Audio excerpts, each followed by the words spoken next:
First of all students, parents తెలుసుకోవాల్సిందేందంటే, ఒకప్పుడు India, abroad difference ఉండే. ఇప్పుడు హ్మ్. లేదు.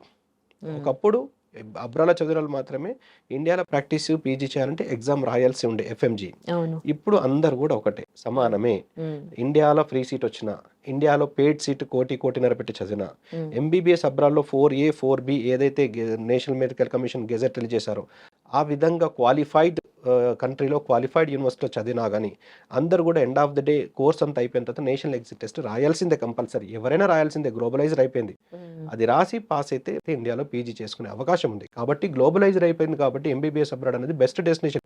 అంటే ఇంతకన్నా ముందు కంటే ఇప్పుడు ఇంకా బెస్ట్ డెస్టినేషన్. హ్మ్. సో, ఆ విధంగా మేము జార్జియాని ఇంట్రొడ్యూస్ చేయడము. సో, ప్రతి కంట్రీకి ఒక రిప్రజెంటేటివ్ ఎవరో ఒకరు ఇంట్రొడ్యూస్ చేస్తే కానీ ఇక్కడ మన స్టూడెంట్స్‌కు ఇక్కడ ఈ కంట్రీ ఉన్నది, ఇక్కడ ఈ యూనివర్సిటీ ఉన్నది, ఇక్కడ ఈ విధంగా ఉన్నదని వాళ్ళకి తెలవదు. హ్మ్. సో, రష్యాకు ఒక రిప్రజెంటేటివ్ ఉంటారు. కజకిస్తాన్‌కి ఒక రిప్రజెంటేటివ్ ఉంటారు. అలానే డిఫరెంట్ డిఫరెంట్ కంట్రీకి ఒక రిప్రజెంటేటివ్ ఏ విధంగానైతే ఉంటారో, ఎవరైతే ఇంట్రొడ్యూస్ చేస్తారో, హ్మ్. ఆ విధంగా జార్జియాని ఇక్కడ ఇంట్రొడ్యూస్ చేయడము. హ్మ్. సక్సెస్‌ఫుల్‌గా మనం జార్జియా నుంచి స్టూడెంట్స్ పంపించడము. హ్మ్. అక్కడి నుంచి పాస్ అయ్యి వచ్చిన తర్వాత ఇక్కడ వీళ్ళు ప్రాక్టీస్ గాని, పీజీ గాని ఇండియాలో చేయడము. హ్మ్. అక్కడి నుంచి వచ్చిన తర్వాత ఇంటర్నేషనల్ లెవెల్‌లో పీజీ చేసిన స్టూడెంట్స్ మన భాగ్యలక్ష్మి ఎడ్యుకేషన్ సర్వీసెస్ సొంతం.